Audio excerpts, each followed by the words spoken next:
de glorifier ton nom. Seigneur, que toute la terre soit remplie de ta gloire. Que ton Saint-Esprit prenne le contrôle de toutes choses. Merci de bénir quelqu'un en ce jour. Alléluia.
Chers frères et sœurs, je voudrais vous saluer ce matin dans le nom précieux de Jésus-Christ.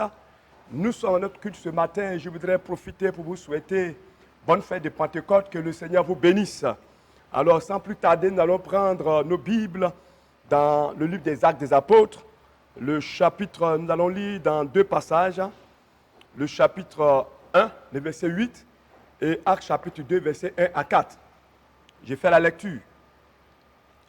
Mais vous recevrez une puissance, le Saint-Esprit survenant sur vous, et vous serez mes témoins à Jérusalem, dans toute la Judée, dans la Samarie et jusqu'aux extrémités de la terre. Actes chapitre 2, verset 1 à 4. Le jour de la Pentecôte, ils étaient tous ensemble dans le même lieu. Tout à coup, il vint du ciel un bruit comme celui d'un vent impétueux. Et il remplit toute la maison où ils étaient assis. Des langues semblables à des langues de feu leur apparurent, séparées les unes les autres, et se posèrent sur chacun d'eux. Et ils furent tous remplis du Saint-Esprit et se mirent à parler en d'autres langues selon que l'Esprit leur donnait de s'exprimer. Cet texte nous relate, n'est-ce pas, l'effusion du Saint-Esprit. Le premier texte, c'est le Seigneur qui disait à ses apôtres, n'est-ce pas, qu'ils allaient recevoir le Saint-Esprit et afin qu'ils soient, n'est-ce pas, son témoin. Et le deuxième texte nous parle de l'effusion de l'Esprit de Dieu, où les apôtres étaient dans la chambre haute et ils priaient, n'est-ce pas, le jour de la Pentecôte, ils priaient et le Saint-Esprit est venu et les a remplis et il se mit à parler en d'autres langues. Alors le thème de ce matin, c'est le don du Saint-Esprit ou le baptême dans le Saint-Esprit. Voilà, sans plus tarder, nous allons rentrer dans le vif de notre message. Qu'est-ce que le baptême dans le Saint-Esprit? J'ai retenu pour vous quelques définitions. Le baptême dans le Saint-Esprit est une expérience différente de la régénération, la nouvelle naissance, c'est-à-dire la nouvelle naissance, qui est en fait l'implantation ou la communication de la vie divine dans l'homme qui reçoit le Christ comme son Seigneur et Sauveur personnel. Le baptême dans le Saint-Esprit était un revêtement de la puissance de Dieu en vue du service selon Luc chapitre 22, verset 49, Actes chapitre 1, verset 8, etc. Donc le baptême du Saint-Esprit, c'est un revêtement de puissance. Un revêtement de puissance en vue de servir le Seigneur. Deuxième ou troisième définition, c'est la réalisation de la promesse du Père, avec pour signe extérieur, palpable, tangible, le parler en langue. Le baptême dans le Saint-Esprit, c'est aussi, d'après David Duplessis, une des figures du pentecôtiste du XXe siècle, une rencontre, un face-à-face avec Jésus-Christ, dans sa puissance. Un face-à-face avec celui qui baptise du Saint-Esprit et de feu. Le baptême du Saint-Esprit, c'est aussi le témoignage de la présence manifeste de Dieu. Le témoignage de la présence manifeste de Dieu. Selon Jimmy Swaggart, le baptême du Saint-Esprit, c'est la clé de la porte qui conduit dans le jardin des trésors de Dieu. Notre Dieu est un Dieu riche et c'est à l'intérieur de cette puissance divine qui se déversera sur vous que se trouvent ces trésors glorieux et enrichissants. C'est la clé qui établit l'assurance du salut et de la victoire accomplie à Golgotha dans le cœur du croyant. C'est la clé de l'accès au spirituel. C'est la clé de l'onction qui brise le joug. L'onction comme revêtement de puissance. Beaucoup de chrétiens négligent aujourd'hui le baptême dans le Saint-Esprit, disant que le temps est passé. Aussi, beaucoup de chrétiens qui en ont fait l'expérience, n'en prennent pas soin. Si nous voulons connaître Dieu et rentrer dans le jardin de ses trésors, il faut avoir, n'est-ce pas, soif du baptême dans le Saint-Esprit pour vivre continuellement sa plénitude. Le baptême dans le Saint-Esprit, c'est aussi le fleuve de l'abondance de Dieu. Car il est dit partout où il coulera les eaux de ce fleuve, il y aura de l'abondance. Dieu veut pour nous une vie abondante en Jésus-Christ. Même dans l'épreuve. En résumé, le baptême dans le Saint-Esprit, c'est le revêtement de la puissance de Dieu. Le baptême du Saint-Esprit, c'est le revêtement de la puissance de Dieu. Deuxième point, pourquoi le don de l'Esprit? Ou pourquoi le baptême dans le Saint-Esprit? Les raisons du don du Saint-Esprit sont très profondes. Première raison, il est absolument nécessaire que chaque croyant soit baptisé du Saint-Esprit parce que le baptême du Saint-Esprit permet de transformer notre vie. Oui, le baptême dans le Saint-Esprit permet de transformer, à l'Esprit de Dieu, de transformer notre vie. Nous avons besoin d'être transformés, métamorphosés par la puissance du Saint-Esprit. Et quand l'Esprit nous remplit, alors il nous transforme à l'image de Christ. Il nous transforme à l'image de Jésus-Christ. Il nous transforme pour que nous soyons une vie nouvelle, une vie transformée, une vie spirituelle, dynamique, efficace. Elle a transformé la vie, elle a transformé les disciples qui sont passés d'hommes lâches, faibles, qu'ils étaient en témoins efficaces, en des hommes extraordinaires. Le baptême dans l'Esprit de Dieu, du Saint-Esprit, le jour de la Pentecôte, nous avons vu les apôtres sont sortis. Dieu les a extraordinairement utilisés parce que l'Esprit de Dieu les a visités, les a remplis. Ceux qui étaient faibles, qui étaient lâches, mais ils sont devenus extraordinaires par le baptême dans le Saint-Esprit, par le revêtement du Saint-Esprit. Alors l'Esprit de Dieu nous permet d'être extraordinaires. Quand l'Esprit de Dieu nous remplit, il nous transforme dans une autre dimension. Il nous fait rentrer dans une autre dimension. Il nous revêt de force. Il nous revêt de puissance. Il nous donne l'audace. Il nous donne l'autorité de Dieu. Dans le livre de 1 Samuel chapitre 10, le verset 6, il a dit, l'Éternel te saisira. L'Esprit de l'Éternel te saisira. Tu prophétiseras avec eux et tu seras changé en un autre homme. Alléluia. Quand l'Esprit de Dieu te remplit, te visite, quand tu es rempli de l'Esprit, l'Esprit te saisit et il te transforme en un autre homme, en un homme extraordinaire. Tu vas passer de l'homme naturel à un homme surnaturel, d'homme ordinaire à un homme extraordinaire, homme limité que tu es, et tu passes à un homme illimité. Pourquoi? Parce que tu es revêtu de la puissance du Saint-Esprit. Parce que ce n'est plus toi, c'est le revêtement de Dieu en toi. Dieu veut faire de nous des instruments ou des sources de bénédiction. Pour nous-mêmes, pour notre famille et pour tous ceux qui sont autour de nous. Autrefois, nous avons été, comme le dit Paul, des instruments du service, au service de l'ennemi, des instruments de scandale, ennemis des autres, des gens de mauvaise vie. Nous étions pécheurs. Nous étions dans le péché, dans l'adultère, dans la débauche. Nous avons fait des choses mauvaises, divisé des gens, détruit des foyers. Mais aujourd'hui, Dieu veut faire de nous des instruments de paix. Alléluia. C'est pourquoi il nous donne son esprit. Des instruments de réconciliation, de bénédiction, de guérison, des porteurs d'espoir pour des cœurs brisés. Dieu veut faire de nous des instruments, des cadeaux de bénédiction. C'est pourquoi il nous fait le don, il nous fait don de son esprit. Deuxième raison pour laquelle Dieu nous fait don de son esprit. Deuxième raison, parce que le Saint-Esprit nous aide à vivre une vie de sainteté. Alléluia.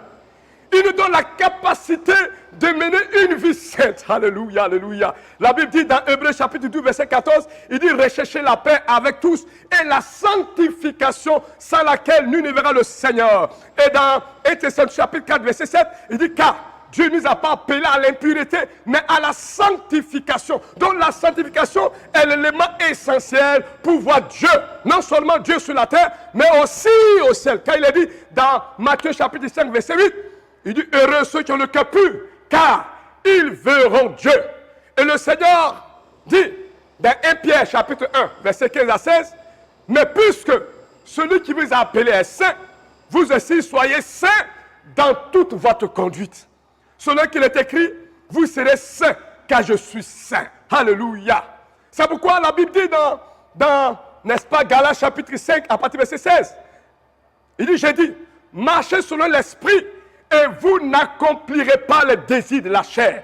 Pour ne point accomplir les désirs de la chair, pour ne point marcher, n'est-ce pas, dans la chair, et vivre dans la chair, et faire accomplir les désirs de la chair, il faut être rempli du Saint-Esprit. Alors, quand on est rempli de l'Esprit de Dieu, alors on pourra marcher selon l'Esprit de Dieu et ne point accomplir les désirs de la chair. Quand il est écrit, car la chair a des désirs contraires à ceux de l'Esprit. Et l'Esprit en a de contraires à ceux de la chair. Ils sont opposés entre eux, en fait que vous ne fassiez point ce que vous voudriez.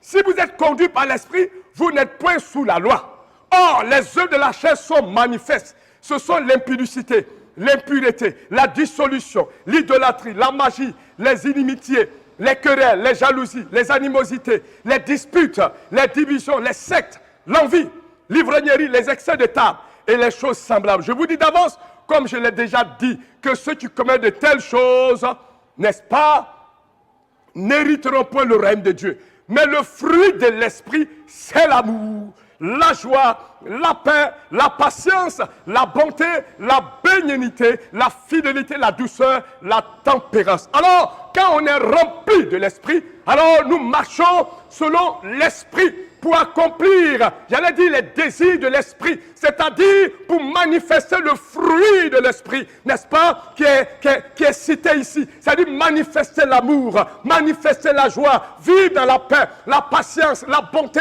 C'est ça quand on est rempli de l'esprit de Dieu. Donc Dieu nous fait le don de son esprit pour que nous puissions marcher comme Christ a marché. Christ a marché dans la sainteté, Christ a marché dans la parole, Christ a marché, j'allais dire, n'est-ce pas, dans la pureté. Nous aussi, nous sommes des petits Christ. Nous devons marcher comme Christ a marché. Or, nous savons que pour marcher comme Christ, il faut être revêtu de l'Esprit de Dieu. On fait de marcher dans la sainteté. La vie chrétienne, elle est spirituelle. Et si tu veux vivre pleinement la vie chrétienne et honorer, plaire à Dieu, il faut être rempli de l'Esprit de Dieu. Quand on est rempli de l'Esprit de Dieu, l'Esprit de Dieu nous donne la force d'obéir à la parole de Dieu, de vivre dans la sainteté. Beaucoup de chrétiens aujourd'hui négligent le baptême dans le Saint-Esprit. Beaucoup de chrétiens négligent, n'est-ce pas, la plénitude de l'Esprit de Dieu. Et ils marchent dans la chair, ils marchent dans l'impudicité, ils marchent dans le désordre, ils marchent dans le péché. Bien-aimé, l'Esprit de Dieu t'interpelle ce matin. Tu as besoin d'être rempli de l'Esprit de Dieu afin de subjuguer les œuvres de la chair et de marcher dans la sainteté afin que tu puisses voir Dieu un jour. Car la Bible déclare, sans la sanctification, nul ne verra Dieu. Alors l'Esprit de Dieu en nous donne la capacité, les moyens nécessaires, la force nécessaire de marcher dans la sainteté. Troisième raison, il nous aide à renforcer notre consécration et notre engagement vis-à-vis de Jésus ou envers Dieu. Donc l'Esprit de Dieu renforce en nous notre vie de consécration. Il nous donne, il développe en nous, n'est-ce pas, cette force de nous consacrer, de nous attacher à Dieu. Vous savez, le Seigneur l'a dit, il dit la chair ne sera rien, c'est l'Esprit qui vivifie, alléluia. Quand tu es rempli de l'Esprit, l'Esprit te pousse à la consécration. L'Esprit te donne la force. Parce que Jésus dit dans Jean 15, verset 5, il dit, sans moi, vous ne pouvez rien faire. Sans Jésus, sans l'Esprit de Christ, on ne peut pas se consacrer. On ne peut pas s'engager. Il faut l'Esprit de Dieu dans ce monde où le monde nous combat, les ténèbres nous combattent, le péché nous combat. Il faut le Saint-Esprit pour se consacrer, pour avoir la force, pour avoir une intimité, j'allais dire étroite avec Dieu. Oh, c'est l'Esprit de Dieu qui nous donne la capacité de nous consacrer. Il nous rend efficaces dans la prière. Le Saint-Esprit nous rend efficaces. Il produit en nous la soif de Dieu, l'Esprit de Dieu. La soif de prier, de nous consacrer. C'est l'Esprit de Dieu. Quand il est écrit dans Philippiens chapitre 2, c'est lui qui produit en nous le vouloir, alléluia, et le faire. C'est l'Esprit de Dieu qui produit en nous le vouloir, le désir, la soif de se consacrer à Dieu, la soif de prier, la soif, n'est-ce pas, de chercher Dieu. C'est le Saint-Esprit. Alors qu'on est rempli du Saint-Esprit, il développe notre relation avec Dieu. Le Saint-Esprit nous pousse à aller encore en eau profonde. Le Saint-Esprit développe notre intimité avec Dieu. Le Saint-Esprit encore met la grande soif de nous attacher à Dieu. Car nous savons, il a dit dans Colossiens chapitre 3, il dit si vous êtes ressuscité avec Christ, cherchez les choses d'en haut où Christ est assis à la droite de Dieu le Père. Bien-aimé, quand on est ressuscité avec Christ et qu'on est rempli de l'Esprit, l'Esprit nous pousse à chercher les choses d'en haut. L'Esprit de Dieu nous conduit, n'est-ce pas, dans la présence de Dieu. L'Esprit de Dieu nous conduit dans les parvis de Dieu, dans l'intimité de Dieu. Quand on est rempli de l'Esprit de Dieu, bien-aimé, le Saint-Esprit nous donne la capacité d'aller au-delà de nos forces. On peut passer des heures dans la prière, des heures dans la prière, des heures en train de méditer. Tout ça, c'est l'Esprit de Dieu qui nous envoie dans cette profondeur. Beaucoup de chrétiens n'ont pas une vie de consécration. Ils sont charnels, n'est-ce pas? Ils vivent dans la chair, ils vivent dans le péché. Ils n'ont pas d'intimité avec le Saint-Esprit. C'est l'occasion pour toi qui écoutes le message, pour que tu sois rempli de l'Esprit et que tu reviennes à ton Dieu. Tu as besoin du Saint-Esprit. Regarde ta vie. Ta vie n'est pas consacrée à Dieu. Tu n'as pas une intimité avec le Seigneur. Tu es dans la chair, tu vis dans le péché. Tu n'as pas le temps pour le Seigneur. C'est l'occasion que Dieu te donne, frère. C'est l'occasion que Dieu te donne, sœur. Tu vois, quand tu es rempli de l'Esprit, il te conduit dans les parvis. C'est lui qui met en toi le désir de chercher, de prier Dieu. Le Saint-Esprit. Le Saint-Esprit. Quand on est rempli du Saint-Esprit, il nous donne de parler en langue. Le baptême dans le Saint-Esprit, ça. Le parler en langue, il nous remplit.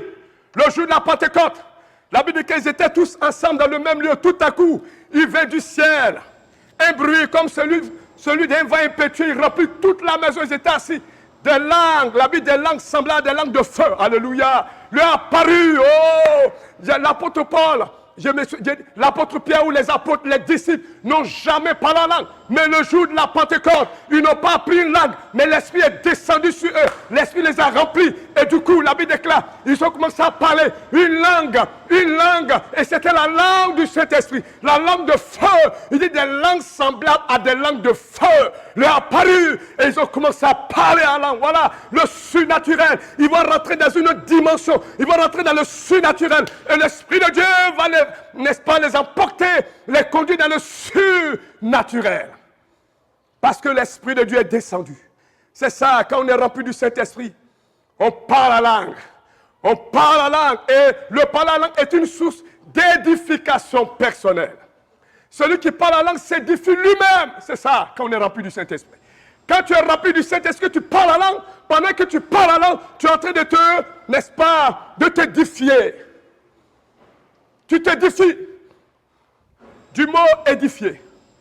Dérive, édifice ou meuble. Édifier, c'est donc bâtir. Donc quand tu parles la langue, tu es en train de bâtir ta vie sur Christ. Quand tu parles la langue, tu es en train de construire ta vie. Tu es en train de t'élargir. Tu es en train de te développer. Tous ceux qui parlent la langue, il y a une autre dimension dans laquelle ils sont en train de rentrer parce que l'Esprit de Dieu les construit, les fortifie, les édifie. L'Esprit de Dieu, n'est-ce pas, les fait encore grandir. Ils se développent. Quand tu parles la langue, tu te développes. Il y a encore une assurance qui t'anime. Il y a encore une puissance. Tu sais une assurance, une conviction. Tu sais une autorité. Quand tu parles la langue, il y a une autre dimension dans laquelle tu entres, où tu n'as plus peur. Parce que tu es revêtu de puissance. Parce que tu es en communion, tu es en intimité avec le Dieu tout-puissant. C'est ça. Toutes les fois que nous parlons en langue, bien que les mots soient un mystère pour notre intellect humain, nous nous édifions spirituellement. Nous sommes fortifiés un peu plus chaque fois que nous exerçons ce ministère. C'est un domaine de communion intime avec Dieu. En effet, celui qui parle la langue ne parle pas aux hommes, mais à Dieu. Car personne ne le comprend. Et c'est un esprit qui dit des mystères. Quelle grâce! Le Seigneur, il est tellement bon. Le Seigneur est tellement puissant. Il dit, celui qui parle la langue ne parle pas aux hommes. Il ne s'adresse pas aux hommes. Et personne ne le comprend.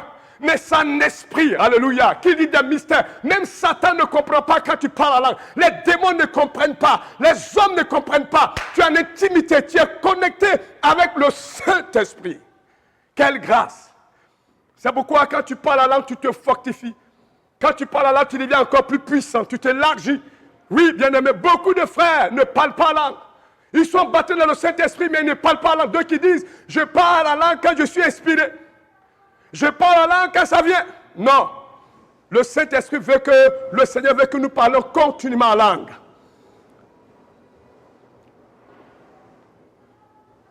Celui qui parle, le parler nous permet de prier par l'Esprit. Que ferai-je? Donc, je prierai par l'Esprit, mais je prierai aussi. Dans 1 Corinthiens chapitre 4, verset 15. Et c'est l'Esprit qui nous aide dans notre faiblesse. Car nous ne savons pas ce qu'il convient de demander dans nos prières. Mais l'Esprit lui-même intercède par des soupirs inexprimables. Et celui qui sonde les cœurs connaît la pensée de l'Esprit parce que c'est selon Dieu qu'il intercède en faveur des saints. Quand quelqu'un est rempli du Saint-Esprit, l'Esprit de Dieu même intercède quand tu parles en langue. C'est l'Esprit qui est en train d'intercéder en ta faveur. L'Esprit de Dieu connaît tes besoins que toi-même. L'Esprit de Dieu connaît nos besoins que nous-mêmes. Et quand nous parlons en langue, nous donnons l'occasion à l'Esprit de Dieu, n'est-ce pas, d'intercéder à notre place. Et la Bible déclare par des soupirs inexprimables. Et celui qui sonde les cœurs, il connaît la pensée de l'Esprit parce que c'est selon Dieu qu'il intercède. Donc l'Esprit de Dieu est là pour intercéder pour nous. Quand nous parlons en langue, c'est l'Esprit qui intercède pour nous. C'est pourquoi, bien-aimés, il faut être rempli du Saint-Esprit. Il faut être rempli du Saint-Esprit. Alors l'Esprit de Dieu, encore, Dieu nous donne le Saint-Esprit pour élever notre dimension spirituelle. Alléluia. Dans la connaissance de la parole de Dieu. Quand on est rempli du Saint-Esprit, l'Esprit de Dieu ouvre notre esprit sur la parole pour comprendre la parole de Dieu. Même pour méditer et la comprendre. Il y en a qui lisent la Bible et qui ne comprennent pas. C'est l'Esprit de Dieu qui vient illuminer notre esprit pour comprendre la parole de Dieu. L'Esprit de Dieu aussi nous donne, élève notre dimension de foi. Notre dimension de foi. Et en fait une foi vivante, agissante, qui brave les obstacles, qui triomphe des épreuves. Par exemple, les amis de Daniel. Donc, quand on est rempli du Saint-Esprit, il vient pour renforcer notre dimension de foi. Le Saint-Esprit. Le Saint-Esprit vient encore élever la dimension de notre amour pour Dieu. Il vient augmenter encore. Il vient redynamiser encore. Pour Dieu et pour son œuvre. Et aussi pour les frères. C'est pourquoi, frères, être rempli du Saint-Esprit, c'est très, très important. Quatrième élément. La raison pour laquelle Dieu donne le Saint-Esprit, ou le don du Saint-Esprit. Il nous permet d'avoir les dons spirituels et de les manifester efficacement. Alléluia. Quand on est rempli du Saint-Esprit, c'est une porte, une fenêtre, par laquelle l'Esprit de Dieu peut, n'est-ce pas, nous donner les dons spirituels, quand on est baptisé dans le Saint-Esprit. Paul a dit à l'église de Corinthe, pour ce qui concerne les dons spirituels, je ne veux pas, frère, que vous soyez dans l'ignorance. Dans 1 Corinthiens 12, verset 1. Dieu ne veut pas certainement que les croyants d'aujourd'hui soient dans l'ignorance. Mais il veut que les croyants d'aujourd'hui soient remplis du Saint-Esprit pour exercer les dons spirituels. Car les dons spirituels, c'est pour l'Église. Et un enfant de Dieu, né de nouveau, transformé, doit manifester les dons spirituels. Il y en a qui n'aspirent pas aux dons. Oh, la Bible dit d'aspirer aux dons spirituels. Et quand tu es rempli du Saint-Esprit, l'Esprit te donne à aspirer aux dons spirituels. Tes yeux sont focalisés sur le spirituel. Tes yeux sont portés sur le spirituel. Pourquoi? Parce que tu es rempli du Saint-Esprit. Ça n'était rempli du Saint-Esprit qu'on peut manifester les dons. L'église de Corinthe manifestait, les chrétiens manifestaient les 9 dons, tous les dons. Aujourd'hui, beaucoup de chrétiens n'exercent pas, ne manifestent pas les dons. Parce qu'ils négligent le baptême dans le Saint-Esprit. Ils négligent le don du Saint-Esprit. Or, quand on est rempli du Saint-Esprit, on devient une source de bénédiction pour les autres. Une source de bénédiction pour les autres. Pourquoi? Parce que les dons que Dieu donne, ce n'est pas pour nous-mêmes, mais pour l'édification de son Église. Pour l'édification du peuple de Dieu. Pour l'édification des croyants. C'est pourquoi il faut être rempli de l'Esprit de Dieu. Pour exercer les dons, pour manifester les dons. Le Seigneur veut nous remplir dans ces temps les derniers. Le Saint-Esprit, comme le jour de la Pentecôte, va encore descendre. Parce que sur la terre, le Seigneur n'a pas fini d'accomplir son ministère, de sauver la vie. Les dons spirituels sont divisés en 3 catégories. Hein? Les dons des langues ou les dons vocaux. Et dans les dons vocaux, nous avons la diversité des langues, l'interprétation des langues, la prophétie. Deuxième catégorie, les dons de révélation. Et les dons de révélation, nous avons le parler, la parole de sagesse, la parole de connaissance, le discernement des esprits. Troisième catégorie, les dons de capacité ou de puissance. Nous avons la foi, nous avons les dons de guérison et le don d'opérer des miracles. Troisième raison, l'Esprit de Dieu nous permet, quand on est rempli, il nous revêt de force et de puissance pour annoncer l'évangile de Dieu. Alléluia. Il a dit, vous recevez une puissance, celle du Saint-Esprit, et vous serez mes témoins. Alors l'Esprit de Dieu vient nous remplir pour que nous soyons des témoins de Christ. Nous soyons des porteurs de bonnes nouvelles. Nous soyons des porteurs des messages de Dieu. Nous soyons comme Christ. Christ allait partout, guérissait les malades, chassait les démons. Christ prêchait l'évangile et les apôtres l'ont fait. Les apôtres sont allés partout grâce à l'Esprit de Dieu, grâce au revêtement de puissance. Et ils ont prêché l'évangile. Et l'évangile nous est parvenu aujourd'hui.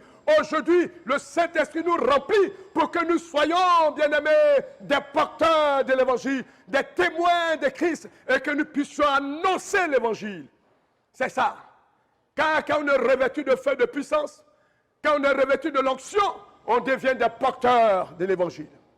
On devient des sources de délivrance, des canaux de bénédiction. Beaucoup sont remplis du Saint-Esprit qui n'annoncent pas l'évangile. J'ai failli dire, mais c'est un péché.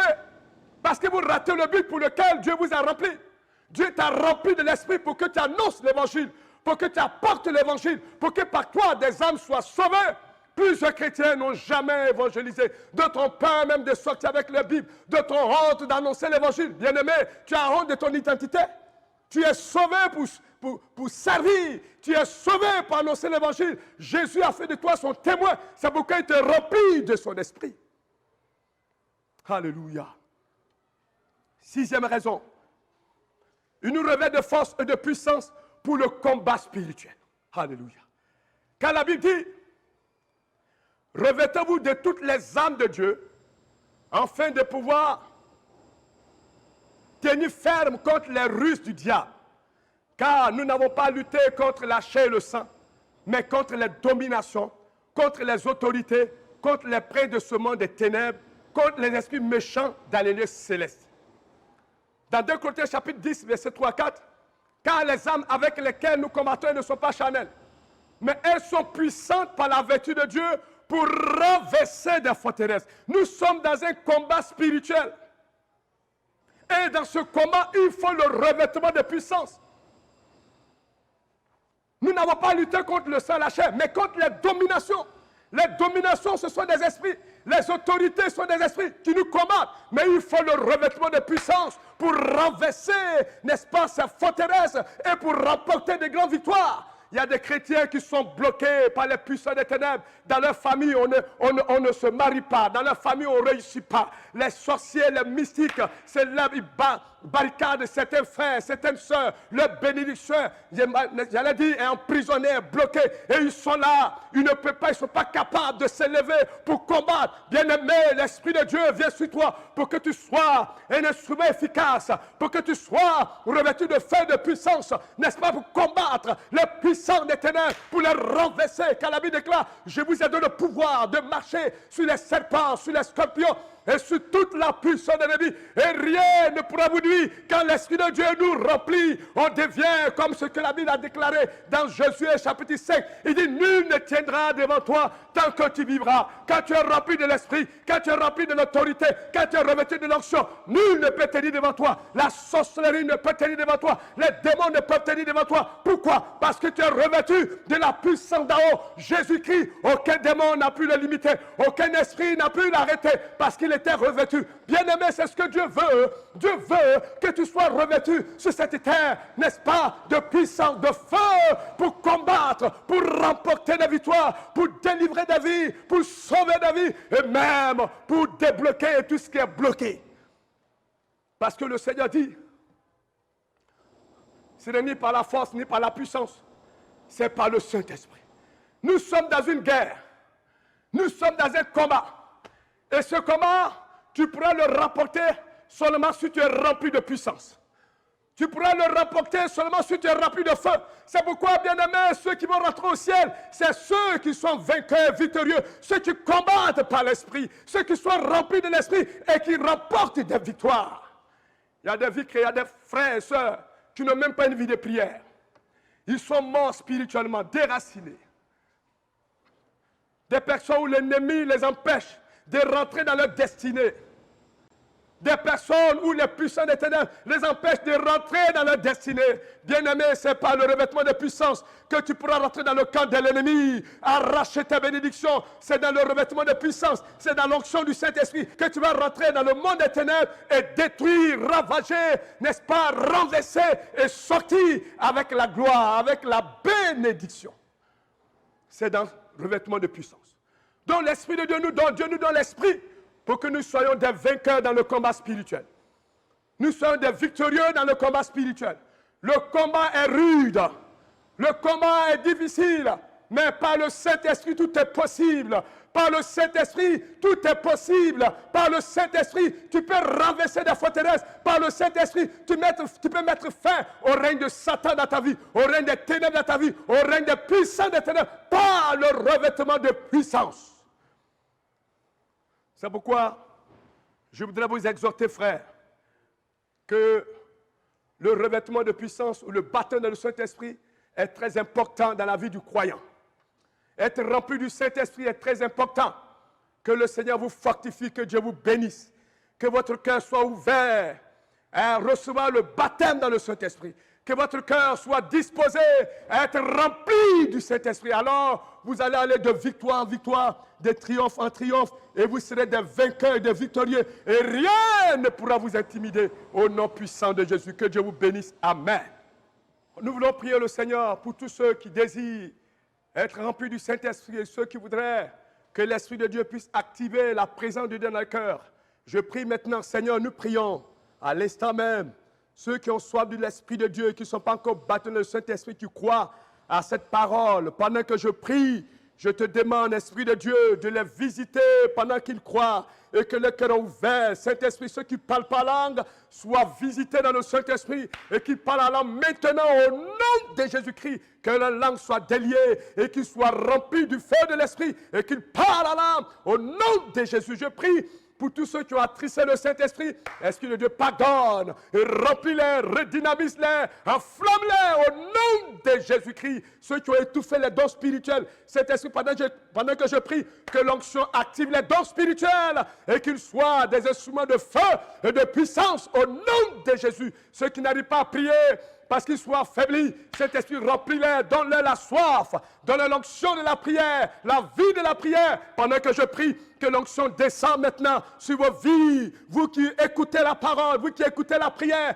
l'onction de Dieu descend sur vos vies et vous recevez la puissance pour être dynamique, pour être vainqueur, victorieux, au nom de Jésus. Seigneur, merci parce que tu le fais pour ta gloire. Amen et amen.